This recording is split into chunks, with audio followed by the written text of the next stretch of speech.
আসসালামু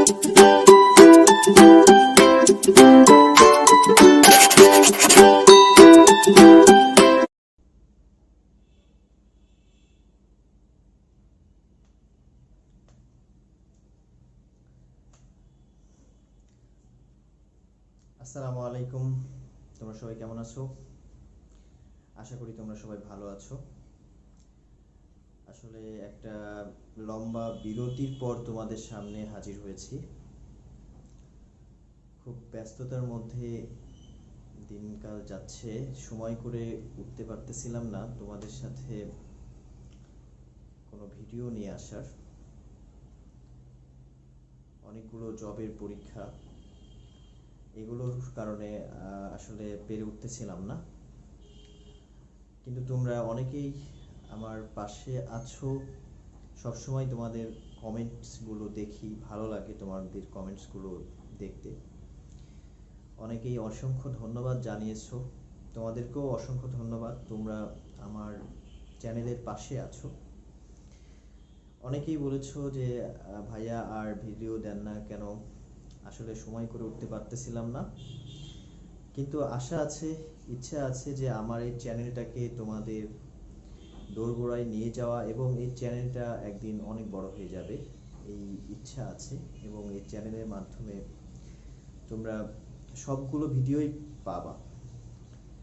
তো তোমাদের আমি সরলরেখার ভিডিওগুলো করাচ্ছিলাম, তারই ধারাবাহিকতায় পরবর্তী লেকচারগুলো নিয়ে হাজির হয়েছি।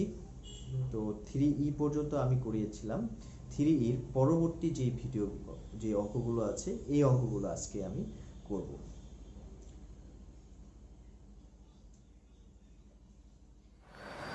তো তোমরা দেখো এখানে 10 নম্বর অঙ্কে বলছে দেখাও যে x - 2y + 5 = 0 রেখা, এই রেখাটির -3, 6 বিন্দু থেকে x - 2y - 5 = 0 রেখার উপর অঙ্কিত সকল রেখাংশকে সমদ্বিখণ্ডিত করে। তাহলে এই জায়গায়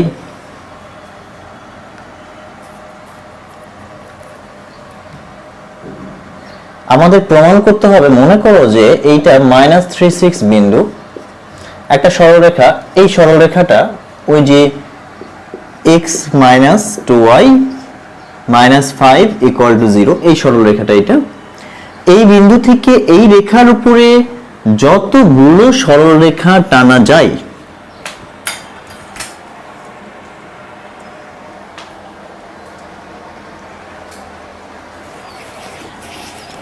কতগুলো সরলরেখা টানা যায়? অসংখ্য সরলরেখা টানা যায়, এই একটা, এই একটা, এই একটা, এরকম অসংখ্য সরলরেখা আমরা টানতে পারি। এই সরলরেখাগুলোর বলেছে যে x - 2y + 5 = 0 রেখাটা যতগুলো রেখাংশ আছে এই প্রত্যেকটা রেখাংশকে সমদ্বিখণ্ডিত করে। সমদ্বিখণ্ডিত করার অর্থ হলো মধ্যবিন্দু দিয়ে যাবে। তাহলে এইগুলো যদি মধ্যবিন্দু হয়, তাহলে এই মধ্যবিন্দু দিয়ে ওই সরলরেখাটা যাবে। মানে আমাকে প্রমাণ করতে হবে এই সরলরেখাটা x - 2y + 5 = 0 হবে। এই সরলরেখাটার সমীকরণ এইটা আমাকে প্রমাণ করতে হবে। আচ্ছা, আমরা কিভাবে প্রমাণ করতে পারি? তাহলে যদি এরকম হইতো যে এই বিন্দু আমি ধরে নিলাম যে আলফা বিটা, এটা আলফা বিটা হচ্ছে x - 2y - 5 = 0 রেখার উপর অবস্থিত একটি বিন্দু। ধরি আলফা বিটা x - 2y - 5 = 0 রেখার উপর স্থিত একটি বিন্দু। তাহলে আলফা বিটা দিয়ে অবশ্যই x - 2y - 5 = 0 এই রেখাটা সিদ্ধ হবে, কারণ এর উপরে অবস্থিত। তাহলে আলফা বিটা দিয়ে অবশ্যই এই সমীকরণটা সিদ্ধ হবে। তাহলে অতএব আমরা যদি এই সমীকরণটা সিদ্ধ করি আলফা বিটা দিয়ে, তাহলে আমরা লিখতে পারি আলফা, x এর জায়গায় আলফা, y এর জায়গায় বিটা -5 = কি হবে? 0। এখন এইটা যদি আলফা, এটা যদি বিটা হয়, এই বিন্দুটা মানে আমরা জানি না, এটা ধরে নিলাম মধ্যবিন্দু। এখন আমরা যদি এই সরলরেখাটা মধ্যবিন্দু দিয়ে সিদ্ধ হয় এটা, তাহলে আমরা বলতে পারি যে ওই সরলরেখাটা মধ্যবিন্দু দিয়ে যায়। আর মধ্যবিন্দু দিয়ে যদি যায় তার মানে আমরা বুঝতেছি যে সমান দুই ভাগে ভাগ করে, অর্থাৎ সমদ্বিখণ্ডিত করে। তো সমদ্বিখণ্ডিত করবে যদি এই সরলরেখাটা মধ্যবিন্দু দিয়ে যায়, অর্থাৎ মধ্যবিন্দু দিয়ে এইটা যদি সিদ্ধ হয় তাহলে আমরা বলতে পারি যে এই সরলরেখাটা মধ্যবিন্দু দিয়ে যাচ্ছে। তাহলে এই বিন্দুটা যদি আমি পি ধরে নিই আর এই বিন্দুটা যদি এ ধরে নিই, তাহলে পি এ এর মধ্যবিন্দুর স্থানাঙ্ক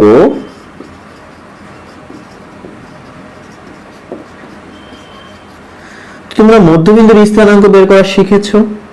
সূত্রটা হচ্ছে x1 plus x2 alpha minus 3/2 হবে, কমা y1 beta plus y2 6 beta plus 6/2 হবে। তাহলে এইটা পাচ্ছি এই মধ্যবিন্দুর স্থানাঙ্ক, অর্থাৎ এই বিন্দুটার স্থানাঙ্ক আমরা পাচ্ছি আলফা মাইনাস 3/2 কমা হচ্ছে বিটা প্লাস 6/2। এখন যদি এইটা দ্বারা এইটা সিদ্ধ হয় কিনা সেটা আমরা দেখব। যদি সিদ্ধ হয় তাহলে আমরা বলতে পারি যে এটা মধ্যবিন্দু দিয়ে যায়, আর মধ্যবিন্দু দিয়ে যাওয়ার অর্থই কিন্তু সমদ্বিখণ্ডিত করে।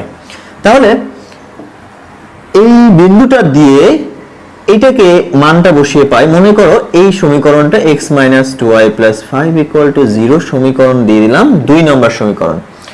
তাহলে 2 নং সমীকরণে আমরা এই মানটা বসাবো, অর্থাৎ alpha minus 3/2 comma beta plus 6/2 বিন্দুটি 2 নং এ বসিয়ে পাই। তাহলে আমরা পাবো 2 নং এ যদি বসাই তাহলে লেফট হ্যান্ড সাইড আসবে, x এর জায়গায় বসবে আলফা মাইনাস 3/2 মাইনাস 2, y এর জায়গায় বসবে বিটা প্লাস 6/2 প্লাস হবে 5। অর্থাৎ সেক্ষেত্রে আসবে, আমরা যদি লসাগু করি আলফা মাইনাস 3, 2 দিয়ে বিটাকে গুণ হয়ে যাচ্ছে 2 বিটা, 2 দিয়ে 6 কে গুণ তাহলে 12 এবং প্লাসে মাইনাসে মাইনাস এবং 2 5 2 গুণ 10 প্লাস 10 এটা আসে। তো এখান থেকে আসে আলফা মাইনাস 2 বিটা আর মাইনাস 3 মাইনাস 12 তাহলে মাইনাস 15 প্লাস 10 তাহলে মাইনাস 5 বাই হচ্ছে 2। এখন দেখো আলফা মাইনাস 2 বিটা মাইনাস 5 এর মান 0, এই মানটা আমরা জানি। এই মানটাকে আমরা যদি 1 নম্বর সমীকরণ দিয়ে প্রকাশ করতাম তাহলে ওই সমীকরণ থেকে 0 যেটা সেই মানটা, এই মানটা 0, তাহলে এই মানটা আমি এখানে বসিয়ে দিলাম বাই 2, অর্থাৎ এটা 1 নং থেকে পাই। তাহলে এইটা কি 0 আসে, 0 মানে রাইট হ্যান্ড সাইডে কি আছে 0 আছে, অর্থাৎ এই বিন্দু দ্বারা 2 নং রেখাটি সিদ্ধ হয়। তাহলে আমরা বলতে পারি অতএব আলফা মাইনাস 3/2 বিটা প্লাস 6/2 বিন্দুটি দ্বারা 2 নং রেখাটি সিদ্ধ হয়। সুতরাং আমরা বলতে পারি যে এই রেখাটি এখান থেকে পি এ যেমন একটা রেখাংশ, এর প্রত্যেকটা রেখাংশকে সমদ্বিখণ্ডিত করে। সুতরাং x - 2y + 5 = 0 রেখাটি -3, 6 বিন্দু হতে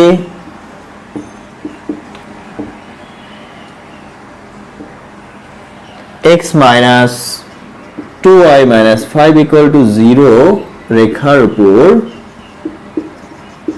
অঙ্কিত সকল রেখাংশকে সমদ্বিখণ্ডিত করে।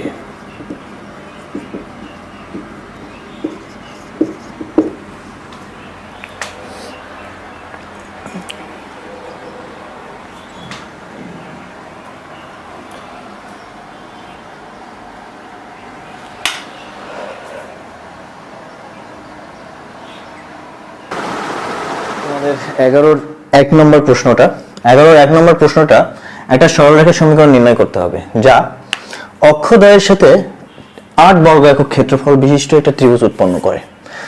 তার মানে এমন একটা সরলরেখা যাচ্ছে যে সরলরেখাটা উভয় অক্ষের সাথে ছেদ করেছে, উভয় অক্ষকে ছেদ করেছে, অর্থাৎ সরলরেখাটা এরকম হবে যে এই অক্ষকেও ছেদ করেছে, এই অক্ষকেও ছেদ করেছে, এবং এখানে এই যে ক্ষেত্রফলটা, এই ক্ষেত্রফলটা হচ্ছে উভয় অক্ষের সাথে এই পুরো ক্ষেত্রফল 8 বর্গ একক, এই 8 বর্গ একক ক্ষেত্রফল তৈরি করেছে।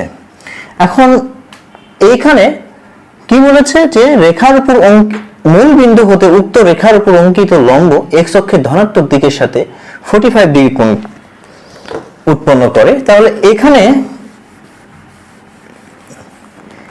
এই রেখাটা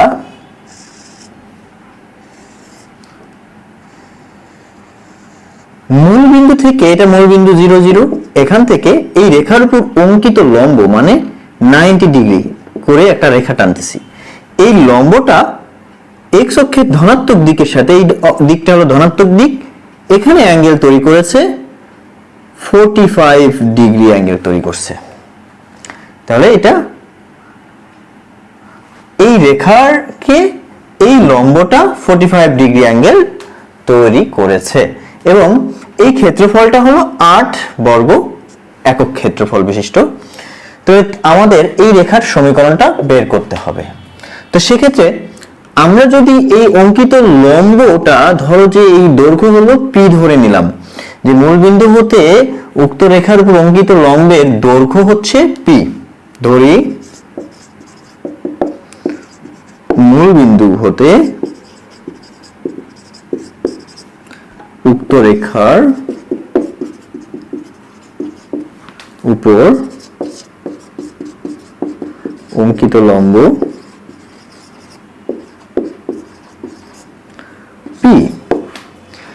এই যে এটা যদি p হয় আর এই অ্যাঙ্গেলটা যদি আলফা হয়, আলফা মানে 45 ডিগ্রি, এই অ্যাঙ্গেলটা যদি আমরা আলফা ধরি তাহলে সূত্র হচ্ছে এই রেখার সমীকরণ বের করার সূত্র, মানে তোমরা জানো যে একটা রেখা, দুইটা রেখা এইভাবে থাকবে, মূল বিন্দু থেকে এই লম্ব দূরত্ব যদি p হয় আর এই অ্যাঙ্গেলটা যদি আলফা হয়, তাহলে এই রেখার সমীকরণ হবে, অতএব উক্ত রেখার সমীকরণ,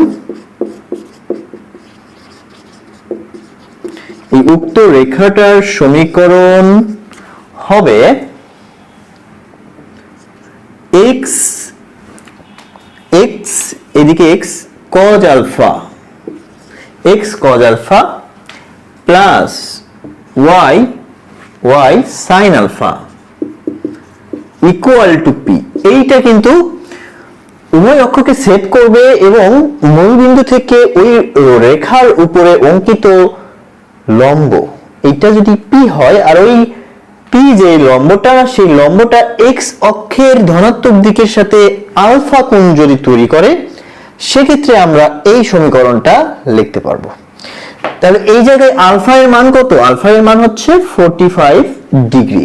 তাহলে অতএব x cos 45 plus y sin 45 degree equal to p লিখতে পারি। এইটাই হচ্ছে এই রেখার সমীকরণ যেটা আমাকে বের করতে হবে। এইখানে 45 এর মান, cos 45 এর মান 1/√2, sin 45 এর মান 1/√2 ইকুয়াল টু p পাচ্ছি। তাহলে এখানে যদি p দিয়ে ভাগ করে দিই, √2p plus y/√2p equal to 1। আচ্ছা, এটা আমি ধরে নিলাম 2 নম্বর রেখার সমীকরণ। এই 2 নম্বর রেখার সমীকরণ কি? এইটা x/√2p plus y/√2p equal to 1। তো আমরা জানি যে একটা সরলরেখা, এই সরলরেখাটার সমীকরণ যদি x/a plus y/b equal to 1 হয়, তাহলে এখান থেকে এইটুকু হয় a এবং এখান থেকে এইটুকু হয় b। তাহলে এই সমীকরণটা আর এই সমীকরণটা তো সেম, একই রকম যদি হয় তাহলে √2p হবে এইটুকু। অর্থাৎ আমরা বলতে পারি যে এই সরলরেখাটা যতটুকু কাটছে এতটুকুর পরিমাণটা হচ্ছে √2p। পি, এবং এখান থেকে এইটুকু এটাও হচ্ছে √2p। তাহলে এইখানে যে ত্রিভুজটা তৈরি হইলো, এই ত্রিভুজের ক্ষেত্রফল আমরা বলতে পারি হাফ ইনটু ভূমি গুণন উচ্চতা। ভূমি হচ্ছে √2p, উচ্চতাও কি √2p। তাহলে অতএব উভয় অক্ষের সাথে উৎপন্ন ত্রিভুজের ক্ষেত্রফল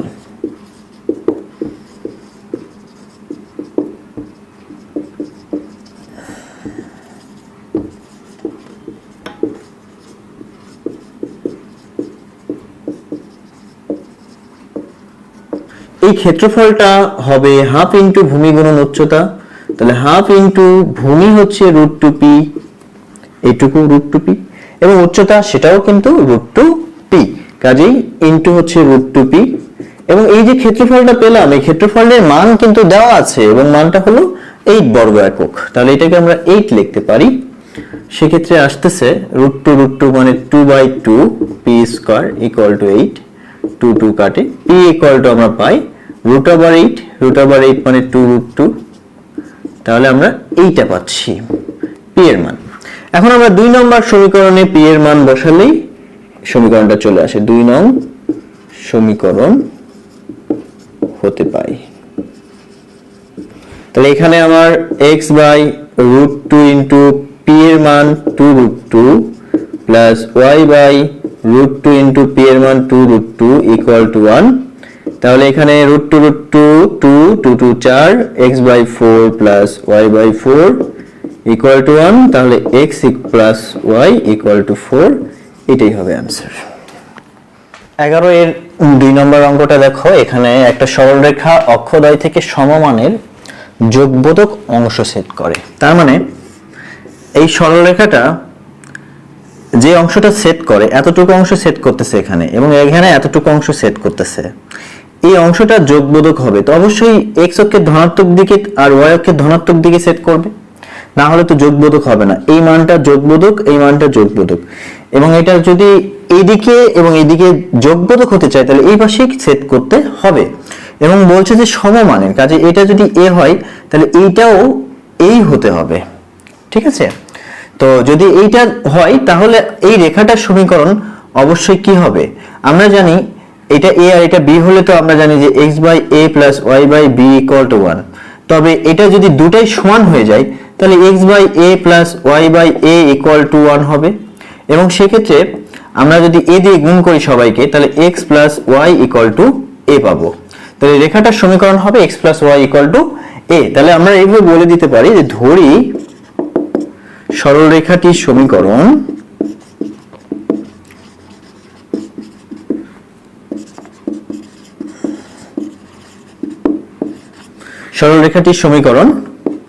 x plus y equal to a। তাহলে এইটা আমরা যদি এইভাবে লিখি x plus y minus a equal to 0, এটা আমি 1 নম্বর সমীকরণ দিলাম। এখন বলছি যে মূলবিন্দু থেকে তার উপর অঙ্কিত লম্ব দূরত্ব, তাহলে এই যে মূলবিন্দু 0 0, এখান থেকে এই রেখার যে অঙ্কিত লম্ব, এই লম্বটার দৈর্ঘ্য হলো 4। এখন আমি তোমাদের একটা সূত্র দেখাই রাফলি, যে একটা বিন্দু মনে করো আলফা বিটা, এখান থেকে একটা রেখা যদি এটা ax plus by plus c equal to 0 হয়, এই রেখা থেকে এই রেখার উপর যে লম্ব দূরত্ব d যদি বলি, এই d বের করার সূত্র হলো x y এর জায়গায় আলফা বিটা বসবে x a alpha plus b beta plus c by root over x এর সহগের স্কয়ার প্লাস y এর সহগের স্কয়ার। এটা হলো তোমার লম্ব দূরত্ব বের করার সূত্র। তাহলে এটা যদি সূত্র হয় সেক্ষেত্রে আমরা এখানে লিখতে পারি অতএব 0 0 বিন্দু হতে 1 নং রেখার উপর লম্ব দূরত্ব, তাহলে লম্ব দূরত্ব এটাকে আমরা মনে করো এই লম্ব দূরত্বটাকে, তাহলে লম্ব দূরত্ব কি হবে যে আলফা বিটা যখন ছিল তখন x y এর জায়গায় আলফা বিটা বসছে, এবার তো 0 0, তাহলে 0 0 x y এর জায়গায় বসবে, তাহলে x এর জায়গায় 0 প্লাস y এর জায়গায় 0 মাইনাস a বাই হচ্ছে রুট ওভার কি x এর সহগ a এর স্কয়ার, তো এখানে x এর সহগ 1, তাহলে 1 এর স্কয়ার প্লাস এখানে y এর সহগ বি ছিল এখানে y সহগ 1, তাহলে 1 এর স্কয়ার। এই যে মানটা, এই মানটা ইকুয়াল টু কত? এই মানটা 4, এই মানটা হচ্ছে 4 একক। তাহলে এখান থেকে আমরা পাচ্ছি যে a by root 2 equal to 4 আসে, তাহলে a ইকুয়াল টু 4 রুট 2।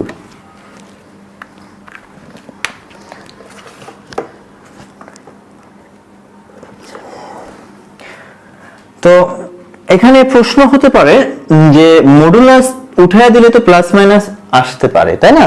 কিন্তু এখানে আসবে না, কারণ এখানে এই রেখাটা একটাই রেখা, কারণ এই রেখাটা এই পাশে হওয়া পসিবল না। এই পাশে হলে তো তোমার যোগবোধক অংশ সেট করবে না, আবার এই পাশেও হওয়া পসিবল না, যোগবোধক অংশ তো সেট করবে না। কাজে এখানে প্লাস মাইনাস আসার কোনো সম্ভাবনাই নেই। এখানে আমরা শুধুমাত্র পজিটিভ মানটাই নিব। এই মানটা যদি আমরা 1 নম্বর সমীকরণে বসাই, তাহলে অতএব নির্ণেয় রেখার সমীকরণ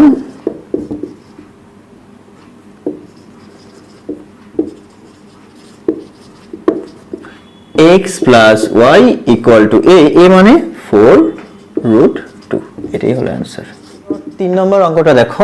3 নম্বর অঙ্কে একটা সরল রেখা 1 4 বিন্দুগামী, ওকে, এবং অক্ষদ্বয়ের সাথে প্রথম চতুর্ভাগে 8 বর্গ একক ক্ষেত্রফল তৈরি করে। তার মানে এই যে প্রথম চতুর্ভাগে এখানে 8 বর্গ একক ক্ষেত্রফল তৈরি করলো, এটা ক্ষেত্রফল 8 বর্গ একক। এবং আরেকটা যেটা বলছে যে এটা 1 4 বিন্দুগামী, ঠিক আছে? তাহলে আমি এই রেখাটার সমীকরণ ধরি রেখাটির সমীকরণ। তাহলে রেখাটির সমীকরণ x by a plus y by b is equal to 1 ধরতে পারি। এইটা 1 নম্বর রেখা। 1 নম্বর রেখাটি 1 4 বিন্দুগামী। সুতরাং আমরা বলতে পারি অতএব 1 x এর জায়গায় বসবে, y এর জায়গায় 4 বসবে, ইজ ইকুয়াল টু 1। এটা আমরা পাচ্ছি।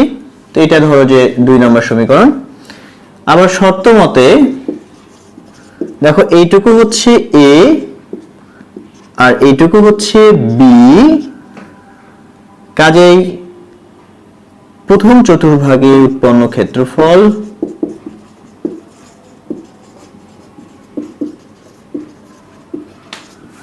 Half ab is equal two হলো 8। কাজে ab ইকুয়াল টু 8 দুগুণ 16।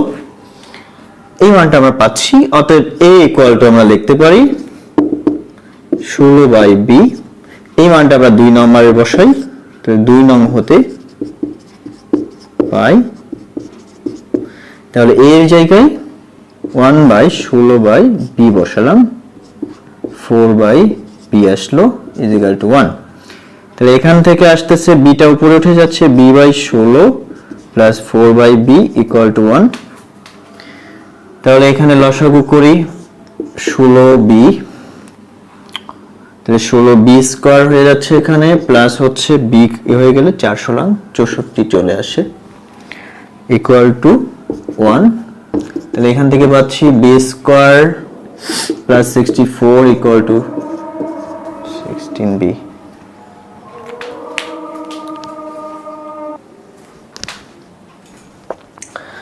আচ্ছা, তাহলে এখানে b square minus 16b plus 64 equal to 0।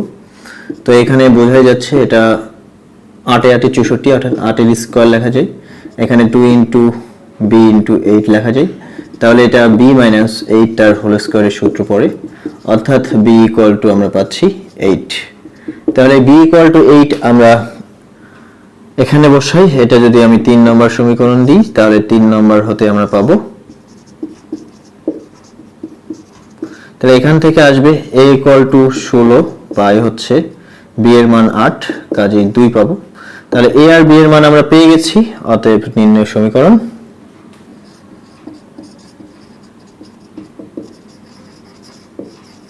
তাহলে নির্ণয় সমীকরণ হবে x বাই a এর মান 2 plus y by b b এর মান 8 ইকুয়াল টু 1।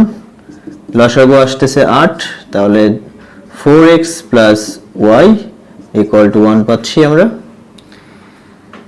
এখান থেকে সমীকরণটা জাস্ট ছোট্ট করে আমি লিখে দিচ্ছি 4x plus Y equal to 8, এটাই হলো অ্যান্সার।